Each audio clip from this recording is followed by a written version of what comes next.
कहानी की शुरुआत एक कंस्ट्रक्शन साइट से शुरू होती है जहाँ कई वर्कर्स काम कर रहे थे। आज एक खूबसूरत सी लड़की साइट की ओर बढ़ रही थी और इस लड़की का नाम पेरिस था। पेरिस का लवर भी साइट पर काम करता था और पेरिस उसी से मिलने जा रही थी। इसी दौरान साइट पर लंच टाइम हो जाता है, जबकि उसी समय पेरिस भी साइट के पास पहुँच जाती है। अब वो दीवार के होल में झांक कर अपने लवर को ढूंढने लगी थी। पेरिस देखती है कि सभी वर्कर्स लंच कर रहे थे, मगर उसे अपना लवर कहीं नजर नहीं आ रहा था। पेरिस को ये नहीं पता था कि उसका लवर उसके पीछे खड़ा उसी का इंतजार कर रहा है। वो जल्द ही उसके पास आकर उसे पीछे से पकड़ लेता है और दोनों वहीं शुरू हो जाते हैं। लंच कर रहे जैक की नजर पेरिस की छातियों पर पड़ती है जो दीवार के होल से दिख रही थी। वो जल्दी जल्दी अपने साथियों से कहता है, मैं बिमल चबाकर वापिस आता हूँ। इतना कहकर वो वहाँ से चला जाता है, जबकि पेरिस और उसका लवर अभी भी लगे हुए थे। जैक का दूसरा साथी बिली अपना लंच करने लगता है, लेकिन वो अपने बर्गर को देखकर बहुत हैरान था। इसी बीच तीसरे साथी सैम की नजर भी दीवार पर पड़ चुकी थी और वो भी जल्दी जल्दी वहाँ से उठ जाता है। बिली अपने लंच को देखकर अभी भी हैरान था। उसके दोनों दोस्त जैसे ही दीवार के पास पहुँचते हैं तो उसी पल पेरिस वहाँ से चली जाती है। अब कहानी को शहर के दूसरे हिस्से में लेकर चलते हैं। इस औरत का नाम मे है और इसके घर आज नया नया ओवन आया है।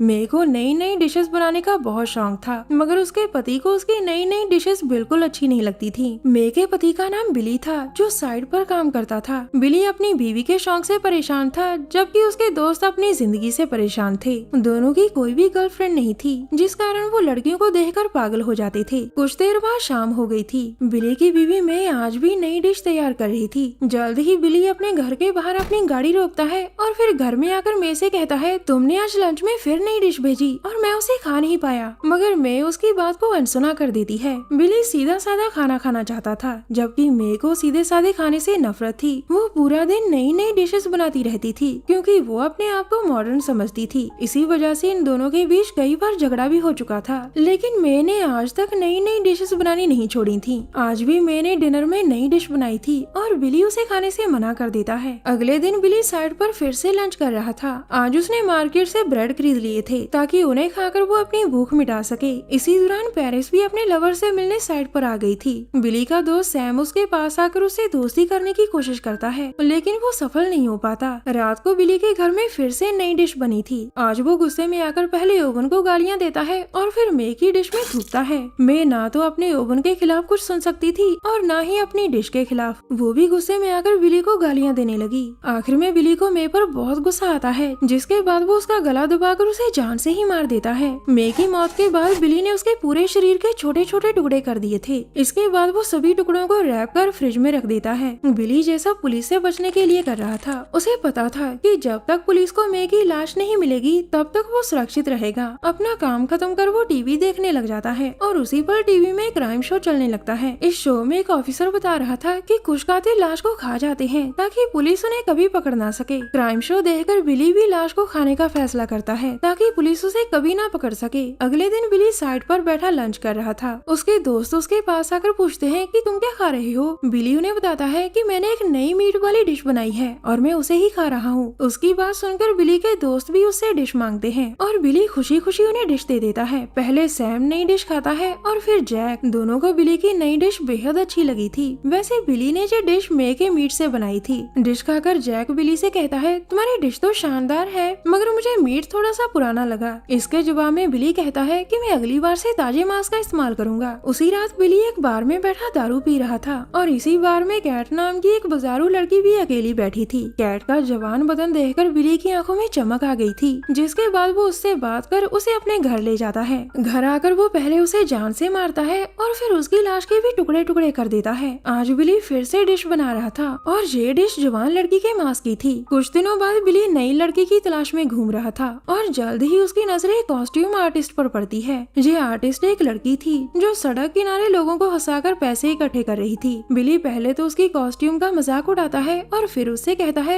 मैं तुम्हें एक अच्छी नौकरी दिलवा सकता हूँ। लड़की जल्द ही उसकी बातों में फंस जाती है, जिसके बाद बिली उसे अपने साथ चलने को कहता है। वो लड़की को अपने घर लाकर उसके भी टुकड़े टुकड़े कर देता है और फिर उसे मे के ओवन में पकाता है। जल्द ही नई डिश बनकर तैयार हो गई थी। बिली जैसे ही उसे ओवन से निकालने लगता है तो उसकी छाती में दर्द होने लगता है। थोड़ी ही देर बाद बिली का दर्द अपने आप खत्म हो गया था, जिसके बाद वो राहत की सांस लेता है। वैसे बिली की फ्रिज में अभी तक मे की लाश पड़ी थी। जैक ने जब से उसे ताजा मांस इस्तेमाल करने की सलाह दी थी, तब से बिली ने एक बार बार भी मे की तरफ नहीं देखा था। ऐसे ही एक रात वो मे की लाश को ठिकाने लगाने का फैसला करता है और उसी पल एक औरत उसके घर में आ जाती है। इस औरत का नाम ईवा था और वो मे की छोटी बहन थी। मे ने कई दिनों से ईवा को फोन नहीं किया था, इसलिए ईवा मे को मिलने जहाँ आई थी। बिली ईवा से कहता है कि मे की तबीयत खराब है और वो किसी से नहीं मिलना चाहती, मगर ईवा हर हाल में मे से मिलना चाहती थी। गुस्से में आकर वो मे को पूरे घर में ढूंढने लगी थी और इसी बीच बिली उसे अपने पास बुलाता है। वो एक दरवाजे के पास आकर ईवा से कहता है, मे इस पुराने कमरे में सो रही है, तुम उसे देख तो सकती हो लेकिन उसे जगाने की कोशिश मत करना। इसके बाद वो ईवा को बिस्तर पर लेटी मे भी दिखाता है। अब ईवा जल्दी जल्दी कमरे में आकर मे को देखने लगती है, मगर उसे जल्दी ही पता चल जाता है कि मे की मौत हो चुकी है। इसी बीच बिली उसे पीछे से पकड़कर अपनी अलमारी में बंद कर देता है। अगले दिन बिली एक डॉक्टर से मिलने जाता है जो दिल के रोगों का माहिर था। बिली का चेकअप करने के बाद डॉक्टर कहता है, तुम्हें हल्का फुल्का खाना खाना चाहिए, तुम्हारी उम्र काफी हो चुकी है, भारी खाना तुम्हारे शरीर और दिल के लिए खतरनाक है। इसी बीच डॉक्टर की जवान नर्स भी वहाँ आ जाती है, जिसे देखकर बिली की भूख जाग जाती है। एक तरफ डॉक्टर उसे हल्का खाना खाने को कह रहा था और दूसरी तरफ बिली नर्स के मांस के बारे में सोच रहा था। ऊपर से आजकल बिली के पड़ोस में नैन्सी नाम की जवान लड़की रहने आई थी। नैन्सी की जवानी देखकर बिली की भूख और भी बढ़ गई थी। नैन्सी की गोरी चमड़ी देखकर बिली उसके भी सपने देखने लगा था। एक शाम बिली साइड से वापस आ रहा था और रास्ते में एक जवान लड़की उससे लिफ्ट मांगती है। गाड़ी रुकते ही जवान लड़की बिली से मदद मांगती है और हमारा बूढ़ा शिकारी उसकी मदद करने के लिए तैयार हो जाता है। थोड़ी देर बाद वो लड़की को अपने घर लाकर कहता है, मैं अभी अपने कपड़े बदलता हूँ और फिर मैं तुम्हें तुम्हारे घर छोड़ाऊंगा। बिली ने इस लड़की को भी अपनी बातों में फंसा लिया था। जल्द ही वो लड़की को पहले मारता है और फिर उसकी लाश के भी टुकड़े टुकड़े कर देता है। अगले दिन बिली जैसे ही काम पर जाने लगता है तो उसकी नजर नैन्सी पर जाती है। नैन्सी को देखकर बिली के पेट में चूहे कूदने लगे थे, लेकिन फिर कुछ सोचकर वो वहाँ से चुपचाप चला जाता है। पूरा दिन काम करने के बाद बिली जैसे ही घर जाने लगता है तो उसे उसके दोनों दोस्त रोक लेते हैं। बिली के दोस्त एक पार्टी में जा रहे थे और वो बिली को भी अपने साथ ले जाना चाहते थे। ये पार्टी आज रात को थी। बिली पहले तो पार्टी में जाने से मना करता है, लेकिन दोस्तों के बार बार कहने पर वो मान जाता है। बिली के दोस्तों से कहते हैं कि हम रात को तुम्हारे घर आएंगे और फिर तीनों एक साथ पार्टी में जाएंगे। जल्द ही रात हो जाती है और आज रात बिली नैन्सी के टुकड़े कर रहा था। थोड़ी देर बाद बिली के घर उसके दोस्त आते हैं ताकि वो एक साथ पार्टी में जा सके। घर में आते ही उनकी नजर बिली पर पड़ती है जो जमीन पर गिरा हुआ था।